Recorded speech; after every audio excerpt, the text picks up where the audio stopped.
Hello guys, कैसे हैं आप लोग। तो दोस्तों, ये एक अफ़साना है। राजेंद्र सिंह बेदी ने ये अफ़साना लिखा था और ये बुक क्लास 10th की है, यूपी बोर्ड। ठीक है, तो हम देखते हैं। ये है गरम कोट। तो इसको पढ़ते हैं और समझते हैं कि इसमें क्या कुछ कहा गया है। ठीक है, तो इसमें कोई ऐसा वर्ड जो हार्ड वर्ड लगे आपको, तो उसका मीनिंग आप मुझसे पूछ सकते हैं कमेंट बॉक्स में। ठीक है। मैंने देखा है मेराजुद्दीन टेलर मास्टर की दुकान पर बहुत से उम्दा उम्दा सूट आवेज़ां होते हैं। आवेज़ां यानी सजाए हुए होते हैं। ठीक है, उन्हें देखकर अक्सर मेरे दिल में ख़याल पैदा होता है कि मेरा अपना गरम कोट बिल्कुल फट गया है और इस साल हाथ तंग होने के बावजूद मुझे एक नया गरम कोट ज़रूर सिलवा लेना चाहिए। तो ये वर्ड जो है, हाथ तंग होना यानी कि गरीबी होना, यानी हाथ में पैसे का कम होना या ना होना। ठीक है, या अपने हाथ में या अपने पास पैसे ना होना। ठीक है ना।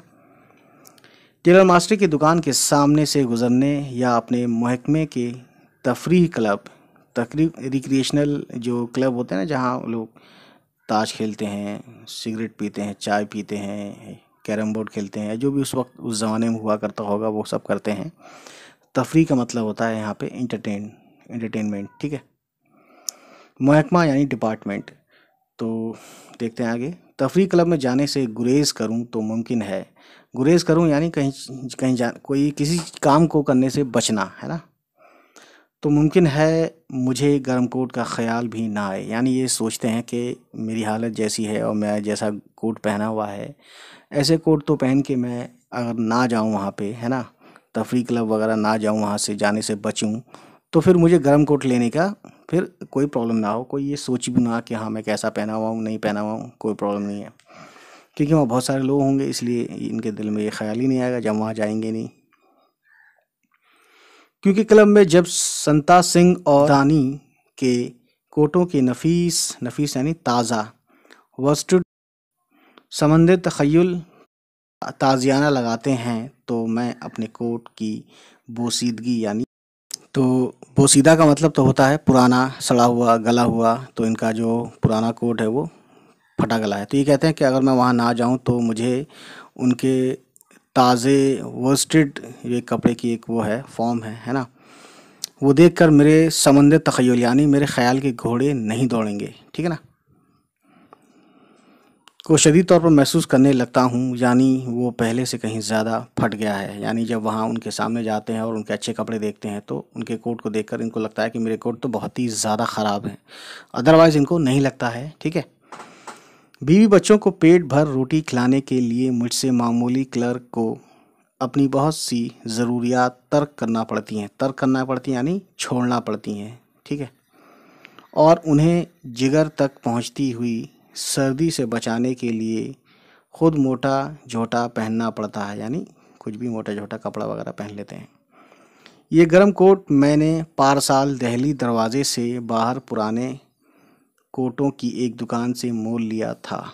ठीक है, तो ये इन्होंने अपने आप से ये कहा कि ये कोट मैंने, या ये बताने की कोशिश की कि मैंने वहाँ से लिया था गर्म कोट, और जो क्या है पार साल पुरानी, 3 साल, तीसरा साल मतलब चल रहा है। ठीक है, कोटों के सौदागर ने पुराने कोटों की सैकड़ों गांठें किसी मरांजा एंड कंपनी, मरांजा एंड कंपनी, ये किस इस तरह से कंपनी के नाम उन्होंने लिए हैं। पता नहीं ये कंपनी उस वक्त होगी या नहीं होगी, जो भी है, कराची से मंगवाई थी। तो राजेंद्र सिंह बेदी ने जब ये कहानी लिखी हो तो जाहिर है उस वक्त हिंदुस्तान एक ही हो, पाकिस्तान भी एक ही हो। ठीक है, कराची से मंगवाई थी। मेरे कोट में नकली सिल्क के अस्तर से बनी हुई अंदरूनी जेब के नीचे मरांजा एंड कोका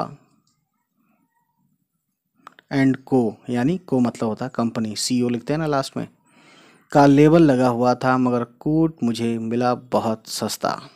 ठीक है, महंगा रोए एक बार, सस्ता रोए बार बार। तो ये एक कहावत है दोस्तों कि कोई चीज़ अगर आप महंगी ख़रीदते हैं तो एक ही बार आपको महंगा पड़ेगा। ठीक है, जो भी तकलीफ़ होगी आपको एक ही बार झेलनी है, उसके बाद आपको महंगे चीज़ में बार बार आपको चिंता करने की ज़रूरत नहीं है। वो ख़राब नहीं होती है। ठीक है, जल्दी भी ख़राब नहीं होती, और उसकी गारंटी वगैरह भी होती है जब नई चीज़ होती है तो।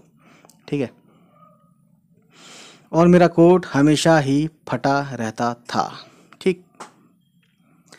इसी दिसंबर की एक शाम को तफरीह क्लब से वापस आते हुए मैं इरादतन अनारकली में से गुज़रा, शायद कोई जगह हो या कोई मार्केट हो। उस वक्त मेरी जेब में 10 रुपये का नोट था। आटा, दाल, ईंधन, ईंधन बोलते हैं जैसे केरोसिन हो गया जिससे आग जलाई जाए, यानी खाना पकाने के लिए ईंधन चाहिए होता है, तो वही चीज़ है ना, फ्यूल जिसे बोलते हैं इंग्लिश में। इंग्लिश में क्यों बोलता हूँ मैं आपको ये भी बता दूँ, क्योंकि हिंदुस्तानी वर्ड में उर्दू हिंदी मिक्स होती है, तो अब उसका इंग्लिश ही रह गया जो उससे डिफरेंट है। ठीक है।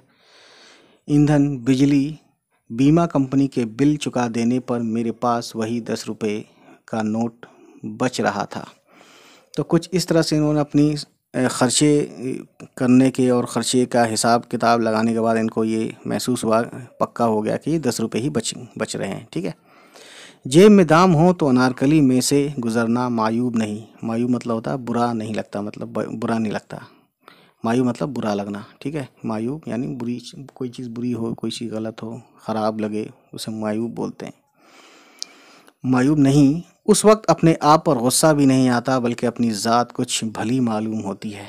ठीक है। यानी अपने आप को आदमी कोसता नहीं है, कुछ कहता नहीं है। उस वक्त अनारकली में चारों तरफ सूट ही सूट नज़र आ रहे थे और साड़ियाँ। ठीक है। तो ये इन्होंने बताया कि इस तरह से कपड़े दिख रहे थे। चंद साल से हर एरा गैरा नथो खैरा सूट पहनने लगा है। और इन्होंने ये भी कहा, हालांकि ये अभी भी है ऐसा, कि जो एरा गैरा यानी एक आम मामूली आदमी भी अच्छे कपड़े पहन रहा है, मतलब इनका यही है। सूट पहनने लगा है। मैंने सुना है गुज़िश्ता, गुज़िश्ता मतलब होता है पिछला, पिछले यानी पास्ट। सुना है गुज़िश्ता चंद साल में कई टन सोना हमारे मुल्क से बाहर चला गया है। शायद इसीलिए लोग जिस्मानी ज़ेबाइश का ख़याल भी बहुत ज़्यादा रखते हैं। नए नए सूट पहनना और खूब शान से रहना हमारे इफ़लास का बदेही सबूत है। ठीक है। इफ़लास यानी गरीबी, है ना, मुफलिसी, इफ़लास का बदेही सबूत है। ठीक है। तो ये कहते हैं कि नए नए सूट पहनना, यानी जो नए नए सूट पहनते हैं लोग, है ना, और ख़ूब शान से एकदम बढ़िया अच्छे सज के धज के रहते हैं, तो ये कहते हैं कि हमारी गरीबी का बदेही सबूत है। बदेही सबूत यानी कि वो सबूत जिसकी मतलब साफ साफ दिखता है कि ये सच में गरीब है। मतलब कुछ ऐसा ये कहना चाह रहे हैं कि गरीब है तभी बन-ठन के रह रहा है, मतलब ऐसा समथिंग लाइक। वरना जो लोग सचमुच अमीर हैं, ऐसी शान व शौकत और ज़ाहिरी तकल्लुफ़ात की चंदा परवाह नहीं करते, यानी जो सच में मतलब गरीब नहीं होते बल्कि अमीर होते हैं सच में, वो ये सब दिखावा नहीं करते। इनका ये कहने का मतलब है। ठीक है। ज़ाहिरी शान व शौकत के चक्कर में नहीं रहते। ठीक है। कपड़े की दुकान में वोर्स्टेड के थानों, वोर्स्टेड एक कपड़े का होता है जो शायद आई थिंक रेशम वगैरह का होता है। ठीक है ना। कपड़े की दुकान में वोर्स्टेड के थानों, थान बोलते हैं जो कपड़े का बहुत बड़ा एक थान होते हैं, समझ रहे हैं आप। जब आप कपड़े लेने हर कोई गया है तो वहाँ थान होते हैं, कपड़े काट के उसमें से नाप के, है ना, जिस हिसाब से वो रहता है उस हिसाब से वो नापता है। 1.60 मीटर या 2.10 मीटर्स इस तरह से वो कपड़े देता है शर्ट वगैरह के, तो उसे थान बोलते हैं जिसमें से वो कपड़े काटता है, पैंट के या शर्ट के, है ना। और एक वर्ड है वोर्स्टेड, वोर्स्टेड बोलते हैं एक तरह से जो ऊनी और लंबा ऊनी कपड़ा होता है, उसे हम वोर्स्टेड, उस वक्त चलता होगा या अभी भी चलता है। ठीक है। तो उसे बोलते हैं। थानों के थान खुले पड़े थे। उन्हें देखते हुए मैंने कहा, क्या मैं इस महीने के बचे हुए 10 रुपयों में से कोट का कपड़ा ख़रीद कर बीवी बच्चों को भूखा मारूं? तो ये अपने आप से सवाल करते हैं। ठीक है। क्योंकि इनके पास पैसे कम हैं दोस्तों। ठीक। लेकिन कुछ अरसे, यानी कुछ अरसा बोलते हैं टाइम, लेकिन कुछ अरसे के बाद मेरे दिल में नए कोट के नापाक ख़याल का रद्द अमल शुरू हुआ। नापाक ख़याल इसलिए बोला क्योंकि ये गरीब हैं और उनके लिए पैसा खर्च करना एक गंदा काम है, तो इसीलिए उन्होंने बोला कि नापाक ख़याल यानी नए कोट लेने का नापाक ख़याल का रद्द अमल शुरू हुआ। रद्द अमल, वैसे ये रद्द अमल का जो इंग्लिश वर्ड है इसे बोलते हैं रिएक्शन। मैं अपने पुराने गर्म कोट का बटन पकड़कर उसे बल देने लगा, यानी उसे जोर देने लगा। चूँकि तेज़ तेज़ चलने से मेरे जिस्म में हरारत आ गई थी, हरारत यानी गर्मी, ठीक है। इसलिए मौसम की सर्दी और इस किस्म की खारजी असरात, खारजी यानी जो बाहर के जो इफ़ेक्ट्स होते हैं, बाहर के असर जो होता है बाहर से, खारजी असरात मेरे कोट ख़रीदने के इरादे को पाया तकमील तक पहुंचाने से कासिर रहे यानी पाया तकमील तक पहुंचाना यानी कंप्लीट करना कोई काम, है ना, अंजाम तक पहुंचाना। तो ले दे के कहने का मतलब यहाँ ये है कि इस सर्दी के मौसम में भी इस तरह के ख़र्चों के बाद जो असर हो रहा है मेरी ज़िंदगी में, है ना, तो उसके बाद असर यही है कि मेरे कोट ख़रीदने के इरादे का वहाँ तक पहुँचना यानी पाया तकमील तक पहुँचाना यानी कि कोट ख़रीदना मेरे बस की बात नहीं है। ये मुझे इससे दूर रखता है कि मैं नया कोट ख़रीद सकूं, मेरे हालात मुझे दूर रखते हैं, ठीक है। मुझे तो इस वक्त अपना वो कोट भी सरासर तकल्लुफ़ नज़र आने लगा। तकल्लुफ़ यानी कि मैं ये भी क्यों ही पहना हूँ, ये इनको ऐसा लग रहा है, कहना ये चाह रहे हैं, ठीक है। ऐसा क्यों हुआ? मैंने कहा है जो शख्स हकीकतन अमीर हों वो ज़ाहिरी शान की चंदा फ़िक्र नहीं करते, यानी बिल्कुल फ़िक्र नहीं करते, वो दिखावे के ऊपर नहीं रहते जो सच में अमीर होते हैं। जो लोग सचमुच अमीर हों उन्हें तो फटा हुआ कोट बल्कि कमीज़ भी तकल्लुफ़ में दाखिल समझनी चाहिए। तकल्लुफ़ में दाखिल यानी दिखावे हुए कि फॉर्मेलिटी पूरी कर रहे हैं ये सब। तो क्या मैं सचमुच अमीर था? फिर से इन्होंने एक सवाल किया। मैंने घबराकर ज़ाती तज्ज़िया छोड़ दिया। ज़ाती तज्ज़िया यानी अपने बारे में सोचना, अपने बारे में जो है रिव्यू करना कि मैं कैसा हूँ, क्या हूँ, मेरी ज़ात क्या है, या मैं किस टाइप का आदमी हूँ, जैसे कि सोच रहे हैं बार बार अमीर हूँ, गरीब हूँ, क्या हूँ, ठीक है। तो ज़ाती तज्ज़िया छोड़ दिया और बमुश्किल 10 का नोट सही सलामत लिए घर पहुँचा, ठीक है। तो इन्होंने कुछ ख़रीदा नहीं, उसको संभाल के रखा 10 रुपये को और पहुँच गए घर। शम्मी मेरी बीवी मेरी मुंतज़िर थी यानी वो इंतज़ार कर रही थी। आटा गूंदते हुए उसने आग फूंकनी शुरू कर दी। कमबख्त मंगल सिंह ने इस दफ़ा लकड़ियां गीली भेजी थीं। आग जलने का नाम ही नहीं लेती थी। ज़्यादा फूंके मारने से गीली लकड़ियों में से ज़्यादा धुआं उठा। शम्मी की आंखें लाल अंगार हो गईं, उनसे पानी बहने लगा। तो ये मंज़र जो है देख सकते हैं, है ना। तो ये सब इसको बुरा लगता है सब देख के। कमबख्त कहीं का मंगल सिंह, मैंने कहा उन पूर्णम यानी नमी से भरी हुई यानी गीली आंखें, पूर्णम आँखों के लिए मंगल सिंह तो क्या मैं तमाम दुनिया से जंग करने पर आमादा हो जाऊं, ठीक है। तो इस तरह से इन्होंने थोड़ा दिल को उसकी तसल्ली दी। बहुत तगोदव बोलते हैं कोशिश। बहुत तगोदव के बाद लकड़ियां आहिस्ता आहिस्ता चटकने लगीं यानी जलने लगीं। आखिर उन पुरनम आँखों के पानी ने मेरे गुस्से की आग बुझा दी, ठीक है। शम्मी ने मेरे शाने पर यानी कंधे पर सर रखा और मेरे फटे हुए गर्म कोट में पतली पतली उंगलियां दाखिल करती हुई बोली, अब तो ये बिल्कुल काम का नहीं रहा। मैंने धीमी आवाज़ से कहा, हाँ सी दूँ यहाँ से।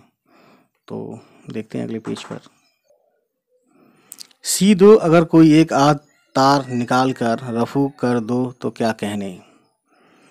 कोट को उतारते हुए शमी बोली, अस्तर को तो मोई टिड्डियाँ चाट रही हैं, नकली रेशम का है ना, ये देखिए। तो वो दिखाती भी है कि अस्तर को टिड्डियाँ चाट रही हैं यानी उसको ख़राब कर रही हैं, खा रही हैं, तोड़ रही हैं, काट रही हैं। मैंने शम्मी से अपना कोट छीन लिया और कहा, मशीन के पास बैठने की बजाय तुम मेरे पास बैठो शम्मी, देखती नहीं हो दफ्तर से आ रहा हूँ। ये काम तुम उस वक्त कर लेना जब मैं सो जाऊँ। शम्मी मुस्कुराने लगी। वो शम्मी की मुस्कुराहट और मेरा फटा हुआ कोट। शम्मी ने कोट को खुद ही एक तरफ रख दिया, बोली, मैं खुद भी इस कोट की मरम्मत करते करते थक गई हूँ। इसे मरम्मत करने में इस गीले ईंधन को जलाने की तरह जान मारनी पड़ती है। आंखें दुखने लगती हैं। आखिर आप अपने कोट के लिए कपड़ा क्यों नहीं ख़रीदते, ठीक है। इस तरह से ये बात चल रही है, कहानी भी बढ़ रही है। मैं कुछ देर सोचता रहा। यूं तो मैं अपने कोट के लिए कपड़ा ख़रीदना गुनाह ख्याल करता था, मगर शम्मी की आंखें उन आँखों को तकलीफ़ से बचाने के लिए मैं मंगल सिंह तो क्या तमाम दुनिया से जंग करने पर आमादा हो जाऊं। वोस्टेड के थानों के थान खरीद लूं। नए गरम कोट के लिए कपड़ा खरीदने का ख्याल दिल में पैदा हुआ ही था कि पुष्पा मुनि भागती हुई कहीं से आ गई। आते ही बरामदे में नाचने और गाने लगी। उसकी हरकत कथाकली मुद्रा से ज़्यादा कैफ अंगेज़ थी। तो कथाकली एक मुद्रा होती है, यानी एक डांस फॉर्म होता है। तो कहते हैं कि वो इस तरह से नाच रही थी कि कथाकली मुद्रा से भी ज़्यादा कैफ अंगेज़ थी, यानी अच्छा लग रहा था उससे, है ना। अब देखिए आगे। मुझे देखते हुए पुष्पामणि ने अपना नाच और गाना ख़त्म कर दिया। बोली, बाबूजी आप आ गए। आज बड़ी बहन जी उस्तानी ने, तो उस्तानी यानी लेडी ट्यूटर या लेडी टीचर, जो भी कह सकते हैं आप, है ना, कहा था मेज़पोश के लिए 2 सूती लाना। मेज़पोश यानी जो कपड़ा मेज़ पर लगाते हैं। गरम कपड़े पर काट सिखाई जाएगी, यानी पर गरम कपड़े पर काट सिखाई जाएगी, मतलब ये है कि काटना, कपड़े काटना कैसे, ये सब एक ये हुनर होता है। आप जानते हैं कि दर्जी ही जानता है, ठीक है। तो वो सब सीखते थे, आज भी सीखती हैं लड़कियां, है ना। गुनिया नाप के लिए और गरम कपड़ा, तो वो कपड़े की फरमाइश कर देती है बच्ची वो, ठीक है। चूँकि उस वक्त मेरे गरम कोट ख़रीदने की बात हो रही थी, शम्मी ने ज़ोर से एक चपत उसके मुंह पर लगाई और बोली, इस जन्मजली को हर वक्त कुछ खरीदना ही होता है। मुश्किल से उन्हें कोट सिलवाने पर राज़ी कर रही हूँ। और इस तरह से समझ रहे हैं आप, जो बात चल रही है वो बात समझ रहे हैं, ठीक है।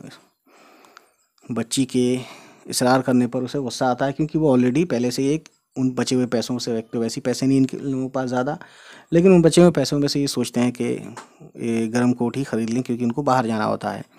तो इतने में बच्ची आती है और ये सब होता है, तो वो देख सकते हैं यहाँ क्या कहा है इसने, ठीक है। वो पुष्पामणि का रोना और मेरा नया कोट। मैंने खिलाफ आदत यानी आदत के ख़िलाफ़ ऊंची आवाज़ से कहा, शम्मी। शम्मी कांप गई।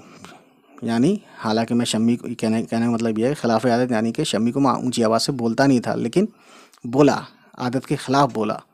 शम्मी कांप गई। मैंने गुस्से से उन्हें लाल करते हुए कहा, मेरे इस कोट की मरम्मत कर दो, अभी किसी तरह करो, ऐसे जैसे रो पीट कर मंगल सिंह की गीली लकड़ियां जला लेती हो। ठीक, तुम्हारी आंखें, हाँ याद आया। देखो तो पुष्पामणि कैसे रो रही है। पोपी बिटिया इधर आओ ना, इधर आओ मेरी बच्ची। क्या कहा था तुमने, बोलो तो। 2 सूती गुनिया नाप के लिए और काट सीखने को गरम कपड़ा। बच्चू नन्हा भी तो ट्राइसिकल का राग अलापता और गुब्बारे के लिए मचलता सो गया होगा। उसे गुब्बारा ना ले दोगी तो मेरा कोट सिल जाएगा, है ना। कितना रोया होगा बेचारा शम्मी। कहाँ है। बच्चों आ गए आंधी और बारिश शोर मचाते हुए। मैंने शम्मी को खुश करने के लिए नहीं, बल्कि यूं ही काफोरी रंग के मीनाकार कांटे सबसे पहले लिखे। अचानक रसोई की तरफ मेरी नज़र उठी। चूल्हे में लकड़ियां धड़-धड़ जल रही थीं और इधर शम्मी की आंखें भी 2 चमकते हुए सितारों की तरह रोशन थीं। मालूम हुआ कि मंगल सिंह गीली लकड़ियां वापस ले गया है। तो दोस्तों ये सब चीज़ें हैं, ठीक है। और इस तरह से इनकी शाम होती है, सुबह होती है। अब देखते हैं आगे। वह शहतूत के डंडे जल रहे हैं और खोखा, शम्मी ने कहा, और उपले, जो उपले होते हैं ना, गोबर के बनाए जाते हैं गोल गोल, या कैसे भी अलग अलग डिज़ाइन के होते हैं अलग अलग जगह पे। जी हाँ, उपले भी। मंगल सिंह देवता है। शायद मैं भी जल्दी ही गरम कोट के लिए अच्छा सा वस्टेड खरीद लूँ, ताकि तुम्हारी आंखें यूं ही चमकती रहें, उन्हें तकलीफ़ ना हो। इस माह की तनख्वाह में तो गुंजाइश नहीं, अगले महीने ज़रूर। जी हाँ, जब सर्दी गुजर जाएगी। पुष्पामणि ने कई चीज़ें लिखवाईं। 2 सूती गुनिया, गरम ब्लेज़र सब्ज़ रंग का, 1 गज़ मुरब्बा DMC के गोले, गोटे की मगज़ी और अमरतियाँ और बहुत से गुलाब जामुन। मोई ने सब कुछ ही तो लिखवा दिया। मुझे दायमी कब्ज़ था, यानी वो कब्ज़, पेट जो गड़बड़ हो जाता है ना, दायमी कब्ज़ था यानी हमेशा रहने वाला कब्ज़। मैं चाहता था कि यूनानी दवाखाने से इत्रिफल ज़मानी का एक डिब्बा भी ला रखूं, दूध के साथ थोड़ा सा खाकर सो जाया करूं, मगर मुई पुष्पा ने उसके लिए गुंजाइश ही कहाँ रखी थी। और जब पुष्पा मणि ने कहा गुलाब जामुन, तो उसके मुंह में पानी भर आया। मैंने कहा सबसे ज़रूरी चीज़ तो यही है। शहर से वापस आने पर मैं गुलाब जामुन वहाँ छुपा दूंगा जहाँ सीढ़ियों में बाहर जमादार अपना दूध का कलसा रख दिया करता है, और पुष्पा से कहूँगा कि मैं तो लाना ही भूल गया तुम्हारे लिए गुलाब जामुन। ओहो, उस वक्त उसके मुंह में पानी भर आएगा और गुलाब जामुन ना पाकर उसकी अजीब कैफियत होगी। फिर मैंने सोचा बच्चों भी तो सुबह से गुब्बारे और ट्राइसिकल के लिए ज़िद कर रहा था।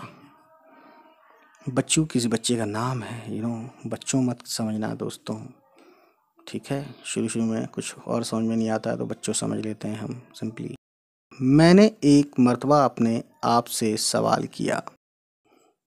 इत्रिफल ज़मानी शम्मी बच्चू को पुचकारते हुए कह रही थी, बच्चू बेटी को ट्राइसिकल ले दूंगी अगले महीने। बच्चू बेटी सारा चलाया करेगी ट्राइसिकल। पोपी मुन्ना कुछ नहीं लेगा। पोपी नाम कितना प्यारा है ना, बच्चे पोपले होते हैं, उसी हिसाब से नाम भी रखा होगा शायद। बच्चू चलाया करेगी यानी ट्राइसिकल, और पोपी मुन्ना नहीं लेगा। और मैंने शम्मी की आंखों की कसम खाई कि जब तक ट्राइसिकल के लिए 6-7 रुपये जेब में ना हो मैं नीले गुंबद के बाज़ार से नहीं गुजरूंगा। नीले गुंबद के बाज़ार यानी वो कोई बड़ा बाज़ार होगा जहाँ पे ये सब चीज़ें मिलती होंगी। तो ये कह रहे हैं कि जब तक मेरे पास इतने पैसे ना हो जाएं 6-7 रुपये, तब तक मैं वहाँ से नहीं निकलूँगा। कहाँ से? नीले गुंबद के बाज़ार से। इसलिए कि दाम ना होने की सूरत में नीले गुंबद के बाज़ार से गुज़रना बहुत मायूब यानी बुरा है। खामखा अपने आप पर गुस्सा आएगा, अपनी ज़ात से नफ़रत पैदा होगी। उस वक्त शम्मी बेल्जियमी कोई बेल्जियम शायद एक मुल्क है, वहाँ का कोई शीशा होता होगा जिसे हम देखते हैं आईने में। बेल्जियमी आईने की बेजवी टुकड़ा यानी अंडे की गोल गोल जैसे होता ना, अंडे की तरह गोल गोल बेजवी टुकड़ी के सामने अपने काफूरी सफ़ेद सूट में खड़ी थी। मैं चुपके से उसके पीछे जा खड़ा हुआ और कहने लगा, मैं बताऊं तुम इस वक्त क्या सोच रही? बताओ तो जानूं। तुम कह रही हो काफूरी सफ़ेद सूट के साथ वो काफूरी रंग के मीनाकार कांटे पहनकर जिलादार की बीवी के यहाँ जाओ तो दंग रह जाए। नहीं तो, शम्मी ने हंसते हुए कहा, आप मेरी आंखों से प्यार करते तो कभी का गरम ... मैंने शम्मी के मुंह पर हाथ रख दिया। मेरी तमाम खुशी बेबसी में बदल गई। मैंने आहिस्ता से कहा, बस इधर देखो, अगले महीने ज़रूर ख़रीद लूँगा। ठीक है, क्या ख़रीद लूँगा? गरम कोट। जी हाँ, जब सर्दी ... फिर मैं अपनी उस हसीन दुनिया को जिसकी तख्लीक यानी जिसकी बनावट पर महज यानी सिर्फ 10 रुपये सर्फ होने थे, तसव्वुर में बसाए बाज़ार चला गया। ठीक है, तसव्वुर में यानी ख़यालों में, ठीक है ना। मेरे सिवा अनारकली से गुज़रने वाले हर जी इज़्ज़त आदमी ने गरम कोट, तो जी इज़्ज़त यानी इज़्ज़तदार आदमी, जी इज़्ज़त यानी इज़्ज़त वाला, ठीक है। अनारकली क्या है? एक मार्केट का नाम है। पहन रखा था यानी सभी ने, वहाँ जो भी लोग थे, आ रहे थे, जा रहे थे, वो सब कोट पहने हुए थे। लाहौर के एक लहीम शहीम यानी लंबे चौड़े जेंटलमैन की गर्दन निकटाई और मुकल्लफ कॉलर के सबब मेरे छोटे भाई के पालतू कुत्ते टाइगर की गर्दन की तरह अकड़ी हुई थी।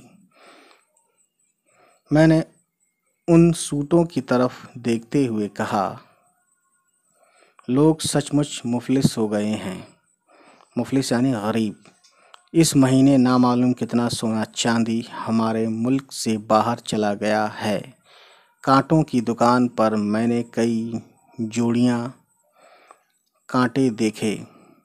अपने तख़य्युल यानी ख़याल, अपने तख़य्युल की पुख्ताकारी से मैं शमी की काफूरी सफ़ेद सूट में मलबूस यानी मलबूस बोलते हैं पहने हुए, मलबूस ज़हनी तस्वीर को कांटे पहनाकर पसंद या नापसंद कर लेता। काफूरी सफ़ेद सूट, काफूरी मीनाकार कांटे, कसरत इक़साम यानी अलग अलग तरह की बहुत ज़्यादा तादाद, कसरत इक़साम के बाइस एक भी मुंतखब न कर सका, यानी इतनी ज़्यादा थे कि उनमें से मैं चुन नहीं सका, ठीक है, इलेक्ट नहीं कर पाया। उस वक्त बाज़ार में मुझे यज़दानी मिल गया, वो तफरी क्लब से जो दरअसल प्रेल क्लब थी। 15 रुपये जीत कर आया था। आज उसके चेहरे पर अगर सुर्खी और बशाशत की लहरें दिखाई देती थीं तो कुछ ताज्जुब की बात न थी। बशाशत मतलब ताजगी, ठीक है, जैसे खुशी में जो चेहरे का जो हुलिया होता है वो ताजगी, ताज़ा दिखना एकदम, ठीक है, खुशी दिखना। बशाशत की लहरें दिखाई देती थीं तो कुछ ताज्जुब की बात न थी। मैं एक हाथ से अपनी जेब की सिलवटों को छुपाने लगा। निचली बाईं जेब पर 1 रुपये के बराबर कोट से मलते हुए रंग का पेबंद बहुत ही नामौजू दिखाई दे रहा था। नामौजू यानी कि बहुत बुरा लग रहा था वो पेबंद की वजह से, ठीक है। मैं उसे भी एक हाथ से छुपाता रहा, यानी जहाँ जहाँ चीज़ें अजीब लग रही थीं या कहीं पेबंद लगा था, कहीं सिलाई थी अलग तरह की, तो वो चाहते नहीं थे कि कोई उसको देखे और उनको शर्म आती थी, इसलिए वो छुपाते थे। फिर मैंने दिल में कहा, क्या अजब यज़दानी ने मेरे शाने पर हाथ रखने से पहले मेरी जेब की सिलवटें और वो रुपए के बराबर कोट के रंग का पेबंद देख लिया हो। अच्छा, इन्हें शक भी होता है कि कहीं ऐसा ना हो कि वो पेबंद यानी जो जोड़ते हैं दो कपड़ों को, सिलाई जो होती है अलग से, है ना, जोड़ जो होता है सिलाई का जोड़, उसे पेबंद बोलते हैं। तो इन्हें लगता है कहीं ऐसा ना हो कि वो देख लिया हो, ठीक है। उसका भी रद्द-ए-अमल यानी उसका भी रिएक्शन शुरू हुआ और मैंने दिलेरी से कहा यानी हिम्मत से कहा, मुझे क्या परवाह है, यज़दानी मुझे कौन सी थैली बख्श देगा। यानी इन्होंने सोचा कि भाई अगर मैं ऐसा गरीब हूँ या इस टाइप का दिखता हूँ तो मुझे परवाह क्यों करनी है ना, यज़दानी मुझे कौन सी थैली बख्श देगा, यानी कोई चीज़ दे देगा। और उसमें बात ही क्या है, यज़दानी और संता सिंह ने बारहा मुझसे कहा कि वो रफ़ात ज़हनी की ज़्यादा परवाह करते हैं और वर्स्टेड की कम। यानी उसको ये ख्याल भी आया कि जब एक बार उन्होंने यज़दानी और संता सिंह ने कहा था कि हमें इंटेलिजेंट माइंड ज़्यादा सही लगता है, ना कि वो वर्स्टेड जो कपड़े होते हैं महंगे वाले वो, ठीक है। मुझसे कोई पूछे मैं वर्स्टेड की ज़्यादा परवाह करता हूँ और रफ़ात ज़हनी की कम। और ये कहते हैं कि मेरे साथ उल्टा है, मैं वर्स्टेड कपड़े की ज़्यादा इम्पोर्टेंस देता हूँ बजाय कि कोई जहन हो, कोई मतलब इंटेलिजेंट हो, ठीक है। तो रफ़ात ज़हनी का असल मायने जो है ख़याल की यानी हाई थिंकिंग जो होती है उसे बोलते हैं, ठीक है। यज़दानी रुखसत हुआ और जब तक वो नज़र से ओझल ना हो गया मैं गौर से उसके कोट के नफीस वर्स्टेड को पुश्त के जानिब से देखता रहा, यानी पीछे की जानिब से देखता रहा। नफीस यानी ताज़ा जो कोट था, नया कोट है ना। फिर मैंने सोचा कि सबसे पहले मुझे पुष्पा मुनि के लिए गुलाब जामुन और इमरतियाँ ख़रीदनी चाहिए, कहीं वापसी पर सचमुच भूल ही ना जाऊं। घर पहुंचकर उन्हें छुपाने से खूब तमाशा रहेगा। मिठाई की दुकान पर खौलते रोगन में कचौरियाँ खूब फूल रही थीं, मेरे मुंह में पानी भर आया। तो इन्होंने एक कैफियत दिखाई लालच वाली खाने पीने की चीज़ों को लेकर, है ना। इस तरह जैसे गुलाब जामुन के तख़य्युल से पुष्पा मनी के मुंह में पानी भर आया था। गुलाब जामुन के तख़य्युल से यानी गुलाब जामुन के ख़याल से, तख़य्युल मतलब ख़याल, कब्ज़ और इतरीफल ज़मानी के ख़याल के बावजूद मैं सफ़ेद पत्थर की मेज़ पर कोहनियाँ टिकाकर बहुत रग़बत से कचौरियाँ खाने लगा। हाथ धोने के बाद जब पैसों के लिए जेब टटोली तो उसमें कुछ भी न था। 10 का नोट कहीं गिर गया था।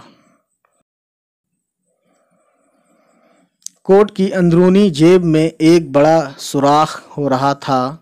नकली रेशम को टिड्डियाँ चाट गई थीं। जेब में हाथ डालने पर उस जगह मिरांजा मरांजा एंड कंपनी का लेबल लगा हुआ था।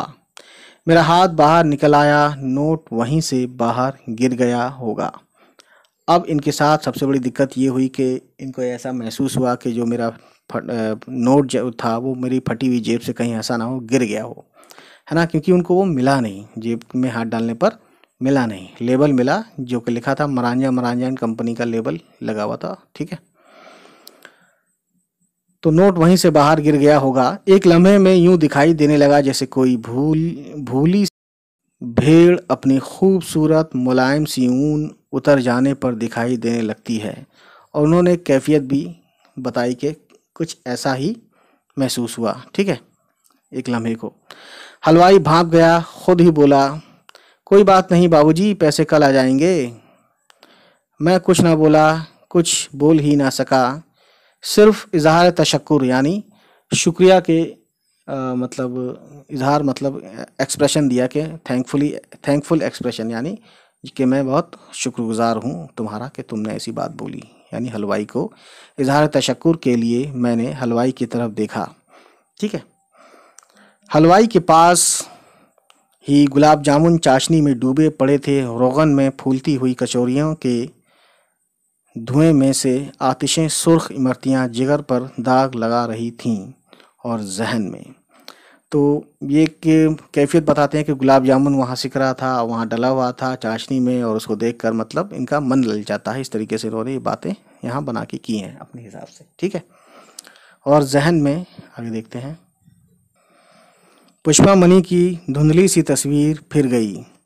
मैं वहाँ से बादामी बाग की तरफ चल दिया और आध पौन घंटे के करीब बादामी की रेलवे लाइन के साथ साथ चलता रहा। इस अरसे में जंक्शन की तरफ से एक मालगाड़ी आई। उसके 5 मिनट बाद एक शंट करता हुआ इंजन जिसमें से दहकते हुए सुर्ख कोयले लाइन पर गिर रहे थे। तो ये उस ज़माने की ये उस ज़माने का अफसाना है जब इंजन जो है लाइन कोयले से चलते थे। आज भी चलते हैं, है ना, ऐसी बात नहीं है, कहीं ना कहीं चलते ही होंगे जहाँ लाइट नहीं जा सकती। मगर उस वक्त करीब ही की साल्ट रिफाइनरी में से बहुत से मज़दूर ओवरटाइम लगा कर लौट रहे थे। ओवरटाइम क्या होता है? जब मज़दूर अपना काम जो डेली का होता है 8 घंटे का, उसके बाद जो करते हैं वो ओवरटाइम में माना जाता है। ठीक है, मैं लाइन के साथ साथ दरिया के पुल की तरफ चल दिया। चांदनी रात में सर्दी के बावजूद कॉलेज के चंद मनचले नौजवान कश्ती चला रहे थे। कुदरत ने अजीब सज़ा दी है मुझे, मैंने कहा। पुष्पा मणि के लिए गूटे की मगज़ी, 2 सूती गुलाब जामुन और रश्मि के लिए काफूरी मीनाकार कांटे खरीदने से बढ़कर कोई गुनाह सरज़द हो सकता है ना। यानी इनका कहने का मतलब है कि यानी ये सब जो भी इन्होंने नाम लिए, ठीक है, ये कहते हैं कि ये एक उनसे सबसे बड़ा गुनाह तो यही है कि ये सब चीज़ें खरीदना, है ना। ठीक है ना। किस बेरहमी और बेदर्दी से मेरी एक हसीन मगर बहुत सस्ती दुनिया बर्बाद कर दी गई है। ठीक है, यानी इनको ये लगा कि 10 रुपया भैया गायब हो चुका है और इस तरह से मैं ये सब चीज़ें नहीं ले सकता। जी तो चाहता है कि मैं भी कुदरत का एक शाहकार तोड़ फोड़ कर रख दूं। तो ये जो लाइन है, कुदरत का एक शाहकार तोड़ फोड़ कर रख दूं, इसका मतलब ये हुआ दोस्तों कि शाहकार बोलते हैं कि कुदरत की कोई ख़ास चीज़। ठीक है, अब इसमें ख़ास चीज़ में कुछ भी हो सकता है, पौधा भी हो सकता है, पेड़ भी हो सकता है ना, XYZ बहुत सारी चीज़ें हैं कुदरत की। मगर पानी में कश्ती रां लड़का कह रहा था। कश्ती रां यानी जो कश्ती वगैरह चलाते हैं। इस मौसम में तो रावी का पानी घुटने घुटने से ज़्यादा कहीं नहीं होता। रावी यानी एक नदी का नाम है, ठीक है। सारा पानी तवाह पर से अपर बारी दबाव ले लेती है और यूं आजकल पहाड़ों पर बर्फ नहीं पिघलती। दूसरे ने कहा। मैं नाचार घर की तरफ लौटा और निहायत बेदिली से जंजीर हिलाई। मेरी ख्वाहिश और अंदाजे के मुताबिक पुष्पामणि और बच्चू नन्हा बहुत देर हुई दहलीज से उठकर बिस्तरों में जा सोए थे। दहलीज से उठकर यानी कि दरवाजे वगैरह जो कोई भी एंट्रेंस होता है उसे दहलीज बोलते हैं, ठीक है। वेट करके सो गए यानी कहने का मतलब ये है, और ठीक है बिस्तर पर चले गए, बिस्तरों को यानी सो गए जाके। शमी चूल्हे के पास शहतूत के नीम जान कोयलों को तापती हुई कई मर्तबा ऊँघी और कई मर्तबा चौंकी थी, ठीक है। नीम जान यानी आधे, जिनमें आधी जान थी, आधा दम था उनमें, कोयलों में, है ना। वो मुझे खाली हाथ देखकर ठिठक गई। उसके सामने मैंने चोर जेब के अंदर हाथ डाला और लेवल के नीचे से निकाल लिया। शमी सब कुछ समझ गई। वो कुछ बोल ही ना सकी। मैंने कोट खूंटी पर लटका दिया।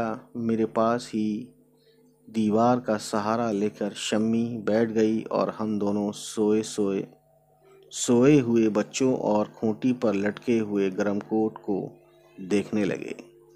अगर शम्मी ने मेरा इंतज़ार किए बगैर वो काफूरी सूट बदल दिया होता तो शायद मेरी हालत इतनी मुतगय्यर ना होती, यानी इतनी तब्दील ना होती, इतनी चेंज ना होती, ठीक है। यजदानी और संता सिंह तफरी क्लब में प्रेल खेल रहे थे। उन्होंने दो घूंट पी भी रखी थी, यानी शराब पी भी रखी थी। मुझसे भी पीने के लिए इसरार करने लगे, मगर मैंने इनकार कर दिया, इसलिए कि मेरी काम न थे। संता सिंह ने अपनी तरफ से एक आध घूंट ज़बरदस्ती मुझे पिला दिया, शायद इसलिए कि वो जान गए थे कि इसके पास पैसे नहीं हैं, या शायद इसलिए कि वो रिफ़ात ज़हनी यानी जिसका जहन जो ऊंची सोच रखने वाले होते हैं, रिफ़ात ज़हनी की वोस्टेड से ज़्यादा परवाह करते थे। तो यहाँ कहने का मतलब यह है कि उन्होंने इनको इसलिए ये चीज़ या कोई भी चीज़ ऑफ़र की कि उनको कपड़ों से ज़्यादा एक अच्छी सोच वाला आदमी, यानी बड़ी सोच वाला आदमी, बड़ी ख़यालात वाला आदमी इन्हें पसंद है, ठीक है। उनको ये भी ऐसा लगा, ठीक है ना। अगर मैं घर में इस दिन शम्मी को वही काफूरी सफ़ेद बोलते हैं सफ़ेद को, वाइट को, सफ़ेद सूट पहने हुए देख कर ना आता तो शायद अप्रैल में किस्मत आजमाई करने को मेरा जी भी ना चाहता। मैंने कहा, काश मेरी जेब में भी 1-2 रुपए होते। क्या अजब था कि मैं बहुत से रुपए बना लेता, मगर मेरी जेब में तो कुल 3.25 आने थे। यजदानी और संता सिंह निहायत उम्दा वर्स्टेड के सूट पहने नेक आलिम क्लब के सेक्रेटरी से झगड़ रहे थे। नेक आलम कह रहा था कि वो तफरी क्लब को प्रेल क्लब और बार बनते हुए कभी नहीं देख सकता। तो उनके शायद शराब पीने और जुआ खेलने की वजह से नेक आलम लड़ रहे थे इनसे, इन दोनों से। उस वक्त मैंने एक मायूस आदमी के मखसूस अंदाज में यानी ख़ास अंदाज में जेब में हाथ डाला और कहा, बीवी बच्चों के लिए कुछ ख़रीदना कुदरत के नज़दीक गुनाह है, ठीक है। यानी जब पैसे ही नहीं है तो जाहिर है बड़ा गुनाह की तरह इनको लग रहा था। इस हिसाब से तो प्रेल खेलने के लिए तो इसे अपनी गृह से दाम देने चाहिए ही गे अंदरूनी कैसा बाएं निचली जेब कोट में पुश्त की तरफ मुझे कोई कागज़ सरकता हुआ मालूम हुआ। उसे सरकाते हुए मैंने दाएं जेब के सुराख के नज़दीक जान निकाला। वो 10 रुपये का नोट था जो उस दिन अंदरूनी जेब की तह के सुराख में से गुजरकर कोट के अंदर ही अंदर गुम हो गया था।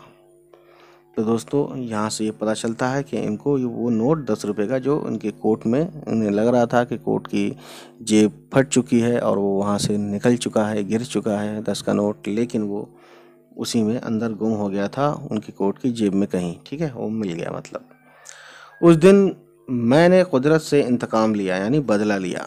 मैं उसकी ख्वाहिश के मुताबिक प्रेल वरेल ना खेला। ठीक है, यानी प्रेल मैंने खेला नहीं, इन्होंने खेला नहीं।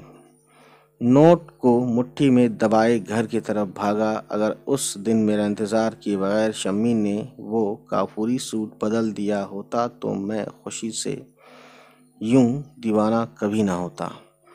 तो ये यहाँ बताना चाह रहे हैं कि उसने काफूरी वाला सूट जो है पहन लिया, उनको देख लिया, तो ये उस दिन से थोड़े अलग से ख्यालात हो गए, इनके दीवाने टाइप के हो गए।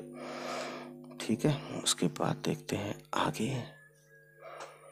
हाँ, फिर चलने लगा वही तख़य्युल का दौर। तख़य्युल यानी ख़याल।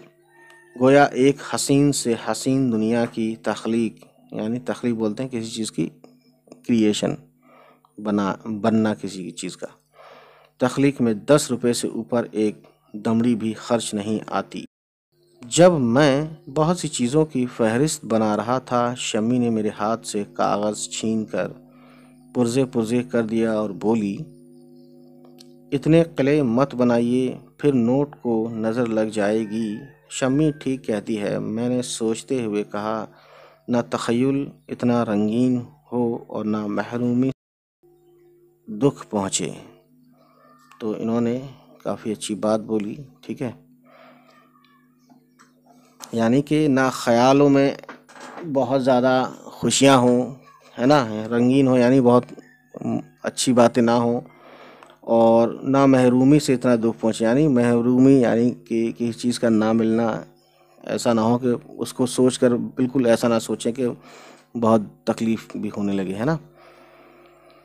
तो खैर, फिर मैंने कहा, एक बात है शम्मी, मुझे डर है कि नोट फिर कहीं मुझसे गुम ना हो जाए। तुम्हारी खैमों पड़ोसन बाहर जा रही है, उसके साथ जाकर तुम ये सब चीज़ें खुद ही ख़रीद लाओ। काफूरी मीनाकार कांटे, DMC के गोले, मगज़ी, और देखो पोपी मुन्ना के लिए गुलाब जामुन ज़रूर लाना, ज़रूर। शम्मी ने खेमों के साथ जाना मंजूर कर लिया और उस शाम शम्मी ने कश्मीरे का एक वो सूट पहना जो उसे जहेज़ में माँ बाप ने दिया था।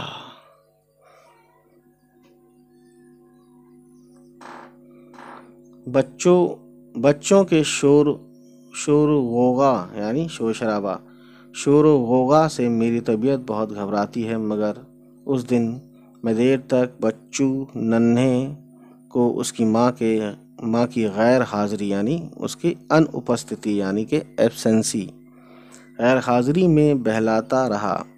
वो रसोई से ईंधन की कोलकी, गौसल खाने, छत पर सब जगह उसे ढूंढता फिरा। मैंने उसे पुचकारते हुए कहा, वो ट्राइसिकल लेने गई है।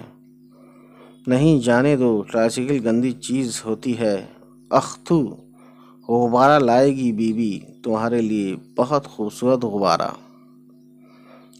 बच्चों, बेटी ने मेरे सामने थूक दिया, बोली, गंदी, यानी उसको मम्मा चाहिए, उसको चीज़ें नहीं चाहिए अब इस टाइम। ठीक है, हालात बदल गए, मतलब इनके जहनी हालात।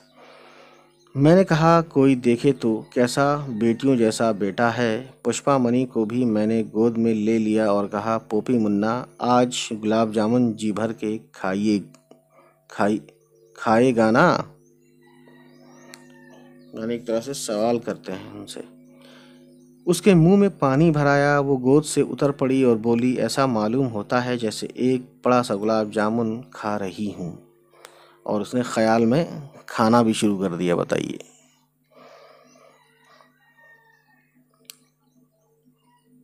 बच्चू रोता रहा। पुष्पामणि कथाकली मुद्रा से ज़्यादा हसीन नाच बरामदे में नाचती रही। मुझे मेरे तख़य्युल की परवाज़ से कौन रोक सकता था, कहीं मेरे तख़य्युल के क़िले ज़मीन पर ना आ रहें। इसी डर से तो मैंने शम्मी को बाज़ार भेजा था। मैं सोच रहा था शम्मी अब घोड़े अस्पताल के करीब पहुंच चुकी होगी, अब कॉलेज रोड के नुक्कड़ पर होगी, अब गंदे इंजन के पास। यानी ये अपने ख़्याल में, अपने जहन में ये सोच रहे थे कि अब वहाँ होगी। जैसा हम भी सोचते हैं कि भाई कितना वक्त कहाँ लगता है जाने में, और हम अपने इलाके से वाकिफ़ होते हैं तो हम ये सोचते हैं कि अब वो वहाँ होगा या वो वहाँ होगी या इतनी देर में वहाँ पहुँच गई होगी, इस तरह से। खैर, ये इनके ख़्याल में ये सब चीज़ें चल रही थी, है ना। और एक निहायत धीमी आवाज़ से जंजीर हिली। शम्मी सचमुच आ गई थी दरवाजे पर। शम्मी अंदर आते हुए बोली, मैंने 2 रुपये खेमू से उधार लेकर भी खर्च कर डाले हैं। कोई बात नहीं, मैंने कहा। फिर बच्चों, पोपी मुन्ना और मैं तीनों शम्मी के आगे पीछे घूमने लगे, मगर शम्मी के हाथ में एक बंडल के सिवा कुछ न था। उसने मेज़ पर बंडल खोला। वो मेरे कोट के लिए बहुत नफीस वोस्टेड था। पुष्पामणि ने कहा, बीबी मेरे गुलाब जामुन। शम्मी ने ज़ोर से एक चपत उसके मुंह पर लगा दी। यानी वो उसकी जो वाइफ थी, उसकी जो बीवी थी इनकी, है ना, वो क्या ले आई उनके लिए? कोट का कपड़ा ले आई दोस्तों, ठीक है। जो कि कोट इनका बहुत ज़्यादा ख़राब था और वो ये ख़ुद भी महसूस करती थी कि ये इसको चेंज होना चाहिए। तो इस तरह से कुछ कहानी थी कोट के ऊपर। और एक शख्स होता है जिसका कोट पुराना हो चुका है, 3 साल का हो चुका है, क्योंकि पार साल का मतलब होता है पिछली से पिछले साल।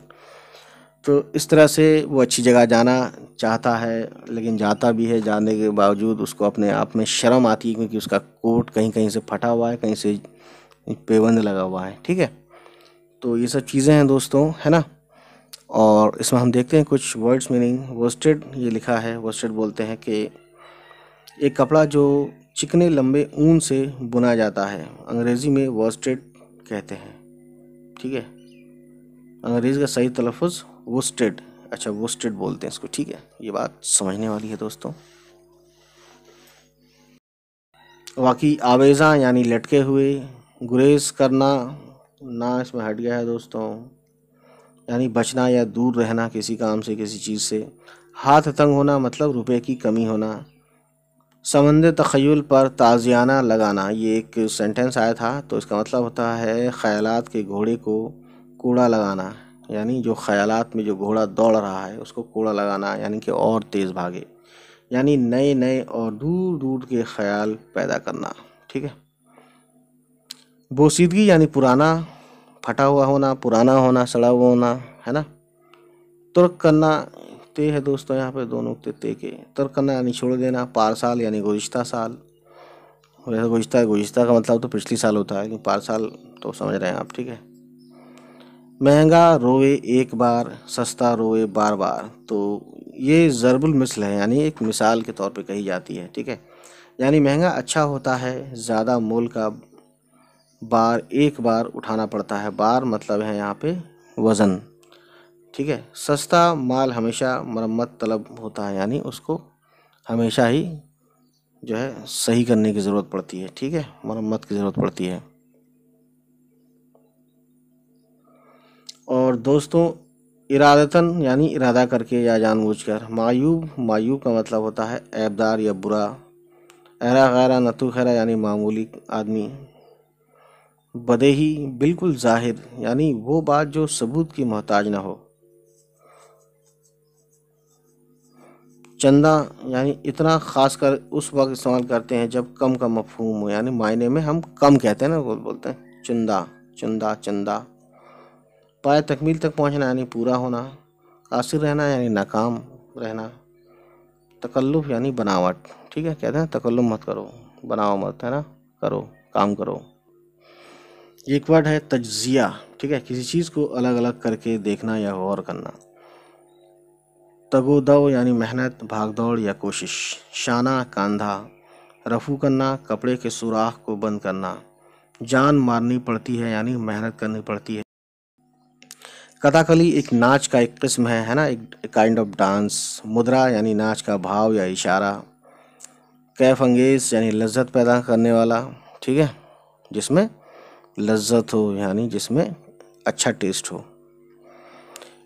दो सूती यानी एक किस्म का मोटा कपड़ा। गुनिया यानी एक आला जिससे फासला नापा जाता है, ठीक है।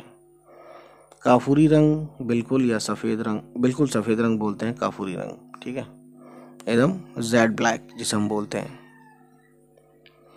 मीनाकार यानी ऐसा बर्तन या जेवर जिस पर नक्श बना हो, खासकर नीले या फिरोजी रंग का। कांटा यानी बालों में लगाने की क्लिप। ब्लेज़र यानी एक तरह का ऊनी कपड़ा। दायमी यानी हमेशा रहने वाला या बहुत पुराना। गूटे की मगजी यानी गूटे के दोनों तरफ लगाए जाने वाला किनारा, ठीक है दोस्तों। कलसा बर्तन, ठीक है। पुचकाना यानी लाड से बातें करना। बेजवी यानी अंडे की शक्ल का। दंग रह जाना यानी हैरान रह जाना। तख्लीक यानी पैदा करना, बनाना या बनाई या पैदा की हुई चीज़। जी इज़्ज़त इज़्ज़त वाला। लहीम शहीम मोटा ताज़ा। कुल की ईंधन रखने की जगह, ठीक है। अपरबारी यानी दुआब, पंजाब की एक नहर। मुकल्लिफ यानी कलफ दिया हुआ। पुख्ताकारी यानी पुख्तगी। इक़साम यानी किस्म की जमा। बशाशत ताजगी, चेहरे या मिजाज की ताजगी, है ना, बशाशत। रिफ़ात ज़हनी यानी ख्याल की बुलंदी, यानी हाई थिंकिंग।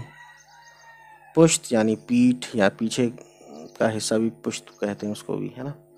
ओवर टाइम यानी वो काम और उसका भत्ता जो ड्यूटी के औकात के बाद किया जाए। यहाँ औकात का मतलब है टाइम का प्लूरल, यानी वक्त का प्लूरल औकात, ठीक है। मुतगय्यर ना हुई यानी ना बदली, ठीक है, यानी चेंज नहीं हुई। कीसा यानी जेब। परवाज़, परवाज़ यानी उड़ान, ठीक है। तो दोस्तों अब देखते हैं, गौर करने के बाद देखिए इम्पोर्टेंट बात होती है ये सब। आपने इससे पहले कृष्णचंद्र का अफसाना पढ़ा था, देखिए उसके